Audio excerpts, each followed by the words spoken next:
భవానీ ఇంటికి తోటికోడలుగా వచ్చిన చంద్రికా హరితలకు ఒక్క నిమిషం కూడా పడేది కాదు. ఎప్పుడు చూసినా పాము ముంగిసలా వైరం పెట్టుకునేవాళ్ళు.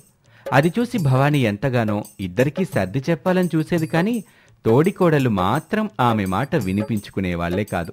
పైగా అత్తగారు కదా అనే గౌరవం లేకుండా వాళ్ల మధ్యలోకి వెళ్ళినందుకు భవానీని కూడా కొట్టేవాళ్ళు. దాంతో భవానీ చెంపలు ఎర్రగా కమిలిపోయేవి.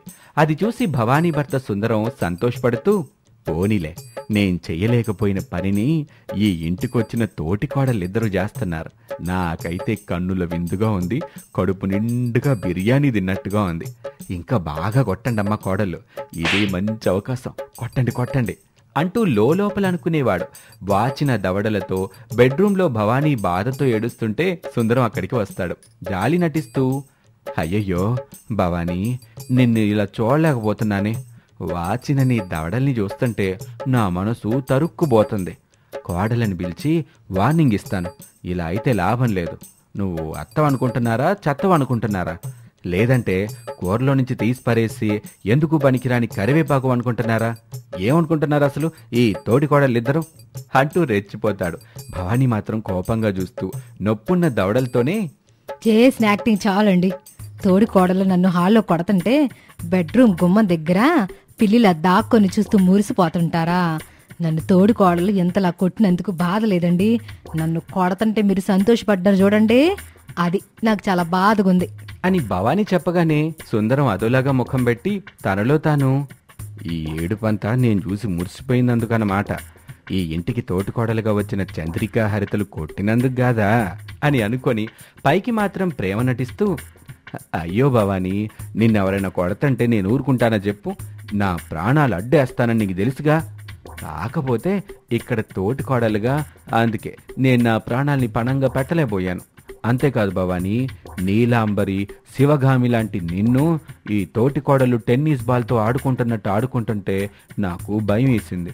ఇక నా పరిస్థితి ఏంటా అని ఊహించుకుంటేనే భయంగా అనిపించింది. అందుకే నేను అడ్డురాల, వాళ్ళని అడ్డుకోలేవు. ఈ కథలన్నీ చిన్న పిల్లలకు చెప్పండి, వాళ్ళు నమ్ముతారు, నేను నమ్మను. నీ మీదొట్టు భవానీ. ఓహో, తోడి కోడలు నన్ను ఇంట్లో నుంచి పంపించేయాలని చేస్తుంటే మీరు మాత్రం ఏకంగా నన్ను ఈ లోకం నుంచి పంపించేయాలని ఆరాటపడుతున్నట్టున్నారు కదా. ఎంత మాట అన్న తర్వాత నేను ఇక్కడ ఉండను భవానీ. ఆ మంగ టీ కొట్టు దగ్గరికి వెళ్ళి స్ట్రాంగ్గా టీ తాగేసి వస్తాను. మంగ టీ కొట్టు దగ్గరికి వెళ్తారా? కాలు బయట పెడితే తిరిగి మళ్ళీ ఇంట్లో పెట్టేది ఉండదు, జాగ్రత్త అని కోపంగా భవానీ వార్నింగ్ ఇస్తూ ఉంటే పొగలు గొక్కుతున్న వేడి నీళ్ల గిన్నెని పట్టుకుని చంద్రిక అక్కడికొచ్చింది. అంతే వేడిగా సెగలొస్తున్న వేడన్నం గిన్నె పట్టుకుని హరిత అక్కడికొచ్చింది. తోటి కోడళ్ల చేతుల్లో ఉన్న వాటిని చూసి అత్తగారు భవానీకి కళ్ళు గోళీల మాదిరి గుండ్రంగా తిరగటం మొదలుపెట్టాయి. భయంగా సుందరం మాత్రం, అమ్మా తోటి కోడళ్ళు, అంతలా పొగలు సెగలు గక్కుతున్న వాటిని తీసుకుని ఎందుకమ్మా ఇక్కడికొచ్చారు? మీకు తెలీదా మావయ్య, అత్తగారి దవడలు చూడండి బంగాళదుంపల్లాగా ఎలా కందిపోయాయో. బంగాళదుంపలు కదక్క, పుచ్చకాయలా వాచిపోయని చెప్పాలి. మరీ అంతలా వాపులేదులే చెల్లి, వేడినీళ్ళు కాపడం పెడితే సరిపోతుంది. వేడినీళ్ళు కాపడం కంటే వేడివేడి అన్నం బట్టలో వేసి అద్దితే తొందరగా నొప్పులు వాపులు కూడా తగ్గిపోతాయి కదా. ఏమంటారు మావయ్య? మావయ్య వేడినీళ్ళే బెటర్ అంటారు. కాదక్క, వేడివేడి రైస్ బెటర్ అంటారు. చెప్పండి మావయ్య, ఏది బెటర్ అని తోటి కోడళ్ళు అడుగుతుంటే తనలో తాను, ఇక్కడుంటే నేను బుక్ అయ్యేలా ఉన్నా, నెమ్మదిగా జారుకోవడం మంచిది అని అనుకుని అక్కడి నుంచి వెళ్ళిపోతాడు. అత్తయ్య భవానీ కళ్ళని చూసిన తోటికోడళ్ళు కామెడీ డైలాగుల్ని సీరియస్ గా అందుకుంటారు. చెల్లి, అత్తయ్య కళ్ళు చూసావా? చూశానక్క, ఆడుకునే గోళీల మాదిరి భలే గుండ్రంగా తిరుగుతున్నాయి. బాగా చెప్పావు చెల్లి, నాకిప్పుడు గోళీలాట ఆడుకోవాలనుంది. అయ్యో అక్క, ఇప్పుడు మన దగ్గర గోళీలు లేవు కదా. మన అత్తగారి కళ్ళున్నాయి కదా చెల్లి. నీ చేతిలో ఉన్న అన్నం గిన్నెని పక్కన పెట్టి నువ్వు కుడి కన్నుని లాగేసే. నేను నా చేతిలో ఉన్న వేడి వేడి నీళ్ళ గిన్నెని పక్కన పెట్టి ఎడమ కన్ను లాగుతాను. ఇద్దరికి 2 గోళీలు వస్తాయి. నేను చక్కగా ఆడుకోవచ్చు. ఏమంటావు చెల్లి? వారేవా అక్క, ఇలాంటి గొప్ప గొప్ప ఆలోచనలు ఎలా వస్తాయి అని ఇద్దరూ మాట్లాడుకుంటున్న మాటలు భవానీ వినగానే తన కళ్ళు మామూలు కలలా మారిపోతాయి. అప్పుడు భవానీ కోపంగా ఆవేశంగా ఇలా అంటుంది, నీ అమ్మ కడుపు మాడ, మీ పెళ్లి కాకముందు నా దగ్గరకు వచ్చి నా కాళ్ళు పట్టుకొని నన్నెలా చూసుకుంటానని చెప్పారు. పెళ్లి తర్వాత ఎట్టా చూసుకుంటున్నారు. ఇక మిమ్మల్ని వదిలిపెట్టను, ప్రతీకారం తీర్చుకుంటానే. నువ్వు మమ్మల్ని ఏమీ చేయలేవత్తయ్యా. ఈ పెళ్లికి ముందు పెళ్లి తర్వాత అనే కాన్సెప్ట్ తమరికి బాగా గుర్తుండాలి కదా అత్తయ్య. గుర్తుందా? లేదంటే ఎక్కడో అన్నట్టు, చెప్పినట్టు, చేసినట్టు జ్ఞాపకం వస్తుందేమో. ఒక్కసారి ఆలోచించుకోండి. రోజు రోజుకి వయసు మీద పడుతుంది కదా చెల్లి. మతి మరిపొచ్చినట్టుంది అత్తయ్య గారికి. నువ్వు గుర్తు చెయ్యి. చేస్తానక్క. నువ్వు చెప్పిన తర్వాత కూడా నేనెందుకు మన అత్తయ్య గారికి గుర్తు చేయని చెప్పు. అన్ని విషయాలు గుర్తు చేస్తాను. మరి అత్త గుండె గట్టిగా ఉందో వీక్గా ఉందో అర్థం కావట్లేదక్కా. తోటికోడలు మాట్లాడుకుంటుంటే భవానీ అయోమయంగా చూస్తూ, ఏయ్, ఎవరా మీరు? అసలు మీ బాధ ఏంటి? ఈ పెళ్లికి ముందు పెళ్లి తర్వాత ఏమిటి అని అడిగింది కోపంగా. తోటికోడళ్ళకి కూడా కోపం వచ్చింది. కానీ ఆ కోపాన్ని కంట్రోల్ చేసుకుని, అత్తయ్య, సాయంత్రం ఆఫీస్ నుంచి మీ ఇద్దరు అబ్బాయిలు ఇంటికి వస్తారు కదా, అప్పటి వరకు ఇలా వాచిన దవళ్లతో ఉండడం అంత మంచిది కాదు. వేడి నీళ్ళ కాపడం పెడతానత్తయ్య, తొందరగా తగ్గిపోతుంది. వేడన్నం కాపడం పెడతానత్తయ్య, ఇంకా తొందరగా పోతాయి అని ఇద్దరూ మళ్లీ మాటల యుద్ధం మొదలుపెట్టారు. అది భవానీకి నచ్చలేదు. కోపంగా, ఓ పని చేయండే అని గట్టిగా అంది. చంద్రిక, హరిత ఇద్దరూ గొడవపడ్డం ఆపేసి అత్తగారు భవానీని చూశారు. ఈ రెండు తీసుకొచ్చి నన్ను ఎత్తిన పోయండి, దరిద్రం వదిలిపోద్ది. అయ్యో అత్తయ్య, పెద్దవాళ్ళు, అందులో అత్తగారు. తమరు చెప్పిన తర్వాత మేం చేయకుండా ఉంటామా చెప్పండి? నీ కోరిక ప్రకారంగానే మా చేతుల్లో ఉన్న వేడివేడి అన్నాన్ని మీ మీద వేస్తాం. మీరు చెప్పినట్టు మీ మాట విని చిన్న కోడలు అనిపించుకుంటాను. భవానీ అయోమయంగా వాళ్ళని చూస్తూ ఉంటుంది. అత్తయ్య, నేను కూడా మీరు చెప్పినట్టు వినే పెద్ద కోడలను అనిపించుకోవాలి కదా, అందుకే ఈ వేడివేడి నీళ్ళని మీ నెత్తి మీద పోస్తాను. ఇందులో మా తప్పేం లేదత్తయ్య, మీరు చెప్పినట్టు చేస్తున్నాం అంతే. ఇప్పటికైనా అర్థం చేసుకోండి అత్తయ్య, మేమెంత మంచి తోడుకోడలమో అంటూ భవానీ దగ్గరికి నడుచుకుంటూ వస్తూ ఉంటారు. భవానీ వాళ్ళని చూసి భయపడుతూ బ్రతిమిలాడుతూ ఉంటుంది. వద్దే కోడల్లో, రెండిట్లో ఏది మీద పడినా సరే చర్మం ఊడిపోద్దే. నా మాట ఏనండే. వేడి నీళ్ళ కాపడం వద్దు, వేడనంతో కాపడం వద్దు. వెళ్ళండి, వెళ్ళి మీ పనులు మీరు చేసుకోండి. నా దగ్గరున్న పెయిన్ కిల్లర్ ట్యాబ్లెట్ వేసుకుంటే నా దావల్లో సాయంత్రం వరకు తగ్గిపోతాయి. అదొక ఆప్షన్ ఉందిగా కోడల్లో. చంద్రిక, హరిత ఒకరి ముఖాలు ఒకరు చూసుకుంటారు. నిజమే కదక్కా, అత్తయ్య చెప్పింది కూడా బాగానే ఉంది. పెయిన్ కిల్లర్ ట్యాబ్లెట్ వేసుకుంటే నొప్పి పోతుంది. నొప్పి, వాపు రెండు తగ్గిపోతాయి కదా. అవును చిన్న కోళ్ళ, నువ్వు నిజం చెప్పావు. కానీ చెల్లి, అన్నం మనం తినొచ్చు, కానీ వేడి నీళ్ళని తాగలేం కదా, వేస్ట్ అయిపోతాయి. అందుకని నువ్వు డ్రాప్ కా, నేను మాత్రం వేడి నీళ్ళ కాపడమే పెడతాను అని అంటూ ఉండగా సుందరం తన ఇద్దరు కొడుకుల్ని తీసుకుని అక్కడికి వచ్చాడు. పెద్దవాడి పేరు అభినయ్, చిన్నవాడి పేరు అరవింద్. అన్నదమ్ములిద్దరూ తోటికోడలిని చూసి కోపంగా, చంద్రిక, వాట్ ఈస్ దిస్? కోపం తెచ్చుకోకండి. ఏదో అత్తయ్య గారిని భయపెట్టాలనే కానీ నిజంగా తన మీద వేడి నీళ్ళు పోస్తావా ఏంటి చెప్పండి? అవును బావగారు, అత్తయ్య మా అమ్మ పట్ల ఇంత మూర్ఖంగా ప్రవర్తించిందని మేం అత్తయ్య పట్ల ఎందుకలా చేస్తాం చెప్పండి? ఏదో అత్తయ్యని కాసేపు భయపెడదామని అంతే. ఆ మాట వినగానే భవానీ బెడ్ మీద నుంచి లేచి, నేను మీ అమ్మగారిని చిత్రహింసలు పెట్టడం ఏమిటికోళ్ళో? ఒక్క నిమిషం అత్తయ్య, వీటిని కిచెన్లో పెట్టి మాట్లాడుకుందాం. అందరూ హాల్లోకి రండి అని చంద్రిక, హరిత కిచెన్లోకి వెళ్ళిపోతారు. అందరూ హాల్లోకి వచ్చారు. చంద్రిక తన తల్లిదండ్రులకు ఫోన్ చేసి పిలిపించింది. వాళ్ళని చూసిన భవానీ, అన్నయ్య, వదినా, మీరా? అత్తయ్య, నేను చెల్లి ఇదంతా ఎందుకు చేశామో ఇప్పటికైనా అర్థమైందా? అర్థమైంది పెద్ద కోళ్ళ. నేను కూడా మా వద్దుని ఎట్టాగే కష్టపెట్టాను, ఇలాంటి బాధలే పెట్టా. ఇప్పుడు మీరొచ్చి నాకు తగిన బుద్ధి చెప్పారు. నన్ను మన్నించండి వదినా, మన్నించి అన్నయ్య. మీరు కూడా మమ్మల్ని మన్నించండి అత్తయ్య. సరే కోడళ్ళు, అయిందేదో అయిపోయింది. ఇక నుంచి మనందరము కలిసిమెలిసి ఉందాం అని భవానీ అంటుంది. తోటికోడళ్ళిద్దరూ కూడా అత్తగారిని అప్పటినుంచి సంతోషంగా చూసుకుంటూ ఉంటారు. అత్తగారిలో వచ్చిన మార్పు కారణంగా తోటికోడళ్ళు ఆ ఇంట్లో ఆనందంగా కాపురం చేసుకుంటూ ఉంటారు. ఇది వాల్టి కథ. మరొక ఆసక్తికర కథలో మళ్ళీ కలుద్దాం. అంతవరకు సెలవు, నమస్తే. ఇంట్రాగేషన్ రూమ్లా కనిపిస్తున్న ఆ గదిలోని టేబుల్ దగ్గర కిషోర్, గౌతమ్ కూర్చుని ఉన్నారు. వీళ్ళిద్దరూ కిడ్నాపర్స్, పైగా అన్నదమ్ములు. నీ నెక్స్ట్ టార్గెట్ ఎవరో ఫిక్స్ చేసుకున్నావా గౌతమ్? చేసుకున్నాను బ్రో. మరి నువ్వు? ఇదిగో ఈ అమ్మాయే అని చీరకట్టులో అందంగా ఉన్న హరిత ఫోటోని చూపించాడు. గౌతమ్ ఆ ఫోటో చూసి కొంచెం ఆశ్చర్యంగా, బ్రో, ఈ అమ్మాయి పేరు హరిత కదా? చాలా బాగా ఆర్ట్స్ వేస్తుంది, ప్రముఖ చిత్రకారిణి. ఎన్నో రకాల అందమైన ఆర్ట్స్ వేసి ఎంతోమంది ప్రముఖుల చేతుల మీదుగా ఎన్నో అవార్డ్స్ తీసుకొని ఎన్నో సత్కారాలు కూడా పొందింది. అయితే ఎవరికి గొప్ప? నా కంటికి తనొక అందమైన అమ్మాయి, అంతే. ప్రేమించినట్టు నమ్మించి ఒక రోజున ఇక్కడికి తీసుకొచ్చి మత్తు ఇంజెక్షన్ ఇచ్చి గోనె సంచిలో గట్టి అస్సాం ట్రైన్ ఎక్కించడమే. అలా వచ్చిన డబ్బులతో జల్సా చేయడమే. ఈ అమ్మాయి వద్దు బ్రో. ఇంతవరకు మనం ఎలాంటి సెలబ్రిటీస్ని టచ్ చేయలేదు కాబట్టే మనం పోలీసులకి చిక్కలేదు, దొరకలేదు. ఇప్పుడు నువ్వు ఈ హరితని కిడ్నాప్ చేస్తే మాత్రం పోలీసులు అలర్ట్ అవుతారు, ఫోకస్ మన మీద పెడతారు. మనం ఇంతవరకు ప్రేమ పేరుతో మోసం చేసిన అమ్మాయిల లిస్టు మొత్తం బయటపడుతుంది. మనిద్దరికీ ఉరిశిక్ష పడుతుంది. ఈ ఒక్కసారి నా మాట వినరా, రిస్క్ ఎందుకు చెప్పు. గౌతమ్, నేను ఒక్కసారి కమిట్ అయితే నీ మాట నువ్వే వినవని నాకు తెలుసు. కానీ నేనెందుకు చెప్తున్నానో అర్థం చేసుకో కిషోర్. మనం ఇంతవరకు అందమైన పేదమ్మాయిల్ని ప్రేమ పేరుతో ముగ్గులోకి దించి కిడ్నాప్ చేసేవాళ్ళం, బయటకు రాలేదు. కానీ ఇప్పుడు ఈ సెలబ్రిటీని లవ్ పేరుతో ట్రాప్ చేసి అస్సాం ట్రైన్ ఎక్కిస్తాను. అయినా న్యూస్ రాదు, మనల్ని పోలీసులు పట్టుకోలేరు. నువ్వు వెళ్ళి నీ పని మీదుండు. నేను ఈ హరితని ఎలా కిడ్నాప్ చెయ్యాలో నేను చూసుకుంటాను. నువ్వు నీ పని మీదుండు, నేను నా పని మీద ఉంటాను అని ఇద్దరూ మాట్లాడుకుంటూ ఉంటారు. ఇక పోలీస్ స్టేషన్లో సిఐ ఆనంద్ ముందు ఎస్ఐ చంద్రిక నిలబడి ఉంటుంది. సిఐ ఆనంద్ ఒక ఫైల్ చూపించి ఏదో చెప్తున్నాడు. ఎస్ఐ చంద్రిక శ్రద్ధగా వింటూ ఉంది. చంద్రిక, మ్యాటర్ చాలా సీరియస్ అని అర్థమైంది కదా? అర్థమైంది సార్.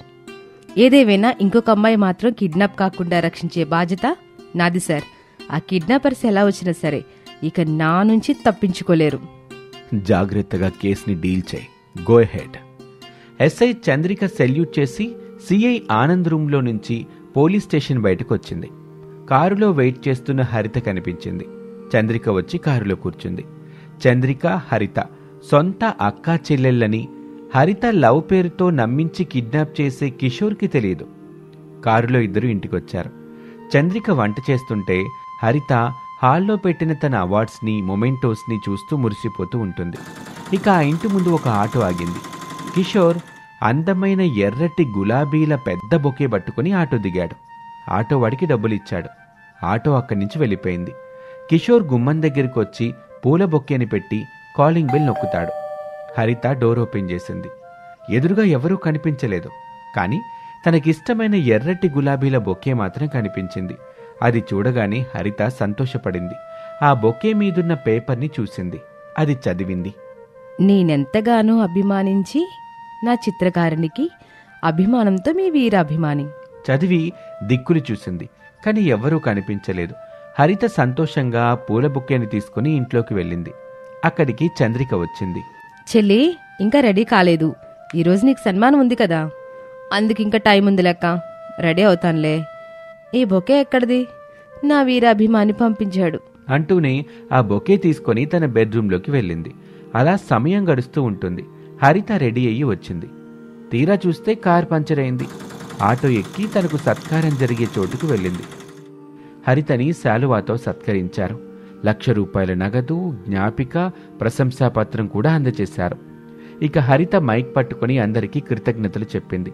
తిరిగి ఇంటికి వెళ్లాలని ఆటో కోసం ఎదురుచూస్తూ ఉంటే కిషోర్ పూల బొకేతో వచ్చి హరితకిచ్చాడు. కంగ్రాట్స్ హరిత గారు. థ్యాంక్స్. మీరు? నేనొక కళాభిమానిని. మీరు వేసే చిత్రాలు మీ అంత అందంగా ఉంటాయి. మీ కోమల హస్తాలతో మరెన్నో కళాఖండాలు జాలువారాలని నేను మనస్ఫూర్తిగా కోరుకుంటున్నాను అంటూ హరిత చేతులు పట్టుకున్నాడు. ఆ చొరవకి హరిత బిత్తరపోయింది. సారీ అండి, నా పేరు కిషోర్ కుమార్, కళాభిమానిని. మీ పెయింటింగ్ చూశాక ఫిదా అయిపోయి మీకు వీరాభిమానిని అయిపోయాను. ఎన్నో రకాల బొకేలు పంపిస్తూ ఉంటాను. అప్పుడు హరితకు అర్థమైంది తనకు బొకేలు పంపిస్తుంది కిషోర్ అని. చాలా సంతోషపడింది. ఇద్దరు ఆటోలో కూర్చున్నారు. హరిత చెప్పిన అడ్రస్ వైపు వెళ్తూ ఉంటుంది. హరిత, కిషోర్ల మాటలు కలిశాయి. ఫోన్ నెంబర్లు తీసుకునే పరిస్థితికి వచ్చింది వాళ్ల పరిచయం. వారి నడుమ ఫోన్ కాల్స్ మొదలయ్యాయి. వాట్సాప్ మెసేజ్లు ఎక్స్చేంజ్ అయ్యాయి. కిషోర్ కోరిక మేరకు తాను వేసిన పెయింటింగ్స్ యొక్క ఫోటోలు తీసి పంపించేది హరిత. వాటిని బాగా మెచ్చుకునేవాడు కిషోర్. వీకెండ్స్లో కలుసుకోవటం మొదలుపెట్టారు వాళ్ళిద్దరూ. తన చెల్లిలో వచ్చిన మార్పుని ఎస్ఐ చంద్రిక గమనించింది. ఎవరో అభిమాని పరిచయమైనప్పటి నుంచి హరిత నాతో సరిగ్గా ఉండట్లేదు. తినడం లేదు, ఎప్పుడు చూడు ఫోన్లో ఉంటుంది. చెల్లి ఫోన్ ఒకసారి చెక్ చేయాలి అనుకుని హరిత ఫోన్ చెక్ చేసేందుకు ప్రయత్నం చేసింది. కానీ హరిత పాస్వర్డ్ని మార్చేసింది. పాస్వర్డ్ ఎంత అడిగినా చెప్పలేదు. అప్పుడు చంద్రికకి ఆ వీరాభిమాని మీద అనుమానం మొదలైంది. హరితని ఫాలో చేయటం మొదలుపెట్టింది. పార్కుల్లో కలుసుకోవటం చూసింది, ఫోటో తీసుకుంది. ఐస్ క్రీమ్ షాప్లో చూసింది, అక్కడ ఫోటో తీసుకుంది. మూవీ థియేటర్ దగ్గర వాళ్ళని చూసింది, అక్కడ ఒక ఫోటో తీసుకుంది. స్టేషన్కి వచ్చి ఫోటో మ్యాచింగ్తో ఏమైనా క్రిమినల్ కేసులు ఉన్నాయని చెక్ చేసింది. కిషోర్ మీద ఎలాంటి కేసులు లేవని తెలియటంతో చంద్రిక మనసు కుదుటపడింది. కానీ ఎక్కడో ఒక మూల చిన్న అనుమానం మాత్రం కలుగుతూనే ఉంది చంద్రికకి. ఒక రోజున బేకరీలో కిషోర్, హరిత ఇద్దరూ కలుసుకున్నారు. హరిత, నేను ఒక ముఖ్యమైన వర్క్ మీద ఢిల్లీకి వెళ్తున్నాను. 3 నెలల వరకు తిరిగి రాను. ఆ మాట వినగానే హరిత కళ్ళల్లో నీళ్ళొచ్చాయి. బాధగా ముఖం పెట్టింది. అది కొంచెం సెన్సిటివ్ అసైన్మెంట్ కావటం వల్ల మన మధ్య ఎలాంటి కాంటాక్ట్స్ ఉండవు. అర్థం చేసుకో హరిత. హరిత అందుకు ఒప్పుకుంది. కిషోర్ బయలుదేరాడు. ఇంట్లో హరిత దిగులుగా ఉండటం చంద్రిక గమనించింది. కారణం ఏంటి అని ఎంత అడిగినా హరిత చెప్పలేదు. కానీ చంద్రికకి కిషోర్ గురించి తెలుసని హరితకు తెలీదు. అలా 3 నెలలు గడిచిపోయాయి. కిషోర్ నుంచి ఫోన్ కాల్ వచ్చింది. హరిత చాలా ఆనందపడింది. ఎలా ఉన్నావు కిషోర్? బావున్నాను హరిత. నేనొచ్చిన అసైన్మెంట్ పూర్తయింది. 2 రోజుల్లో డైరెక్ట్గా ఇంటికొస్తాను. మన ప్రేమ విషయం మీ అక్కకి చెప్పి పెళ్లి చేసుకుందాం. షూర్ కిషోర్, నేను ఆ క్షణం కోసమే ఎదురు చూస్తున్నాను. అలా ఇద్దరూ కాసేపు ఫోన్లో మాట్లాడుకుంటారు. ఒక రోజున కాలింగ్ బెల్ వినిపించింది. హరిత ఎంతో సంతోషపడింది. తన కోసం కిషోర్ పూల బుకే పంపించి ఉంటాడు అనుకుంది. గబగబా వెళ్లి తలుపు తెరిచింది. గుమ్మంలో ఉన్నది కిషోర్ కాదు, గౌతమ్. హరితని నెట్టేసి మరీ లోపలికొచ్చాడు. ఏయ్, ఎవరు నువ్వు? అతని చేతిలో ఉన్న కత్తిని చూపిస్తూ, నేనొక దొంగని. పోలీసులు నన్ను తరుముతున్నారు. కొద్దిసేపు ఉంటాను. పోలీసులు వెళ్ళిపోయిన తర్వాత నేను వెళ్ళిపోతాను. నేను మిమ్మల్ని ఏమీ చేయను, నన్ను నమ్మండి అని చెప్పడంతో హరితకి ధైర్యం వచ్చింది. గౌతమ్ ఫ్రిడ్జ్ దగ్గరికి వెళ్లి తినటానికి ఏమైనా ఉన్నాయా అని చూశాడు. కేక్ కనిపించింది. సారీ, ఆకలిగా ఉంది అని చకచకా తిన్నాడు. ఆ తర్వాత వాటర్ తాగాడు. మీరు బొమ్మలు వేసే హరిత కదా? అవును. ఇంతకీ మీరు? కిషోర్ గురించి మీకు నిజం చెప్పడానికి వచ్చిన మీ శ్రేయోభిలాషిని. కిషోర్ మీకెలా తెలుసు? నేను వాడు బ్రదర్స్. వాడొక గొప్ప ఫ్రాడ్ మాస్టర్. ఎవరిని చూసి ఎవరనుకుంటున్నావో? కిషోర్ జర్నలిస్ట్, చాలా మంచివాడు. మేమిద్దరం అనాథాశ్రమంలో పెరిగాం. ఇద్దరం 10వ తరగతి వరకు చదువుకొని చదువుకి స్వస్తి చెప్పాం. బ్రతుకు తెరువు కోసం కిడ్నాప్లు చేయడం మొదలుపెట్టాం. అందమైన అమ్మాయిల్ని చూసి వాళ్ళని ప్రేమలోకి దించి ట్రాప్ చేసి కిడ్నాప్లు చేస్తాం. వేరే వాళ్ళకి అమ్మేస్తాం. గౌతమ్ చెప్పింది విని హరిత షాక్ అయింది. నువ్వు చెప్పేది నిజమా? పచ్చి నిజం అని గౌతమ్ చెప్తూ ఉండగానే ఎస్ఐ చంద్రిక ఇంట్లోకొచ్చింది. మేడం, కిషోర్ గురించి నేను మొత్తం చెప్పేశాను మేడం. ఇక స్టేషన్కి పద. హరిత, నువ్వు కూడా స్టేషన్కి రా. నేనెందుకక్క? నువ్వు ప్రేమించిన కిషోర్ని చూసుకోవడానికి, వాడు చేసిన కిడ్నాప్ల గురించి తెలుసుకోవడానికి. ఆ మాటకి హరిత ఆశ్చర్యపోతుంది. వాట్? కిషోర్ లాకప్లో ఉండడం ఏమిటి? చెప్పరా గౌతమ్. అవును మేడం, కిషోర్ ఇప్పుడు లాకప్లోనే ఉన్నాడు. ఎస్ఐ చంద్రిక, గౌతమ్, హరిత ముగ్గురు కలిసి పోలీస్ కారులో పోలీస్ స్టేషన్కి వచ్చారు. లాకప్లో ఉన్న కిషోర్ని చూసింది. బాగా కొట్టినట్టున్నారు. ముఖానికి దెబ్బలు బాగా తగిలాయి. హరితని చూశాడు.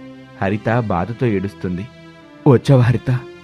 నా గురించి తెలిసి రావననుకున్నాను, కానీ వచ్చావు. అయితే నన్ను చాలా గాఢంగా ప్రేమించావన్నమాట. ఇంత మోసం చేస్తావని అనుకోలేదు కిషోర్.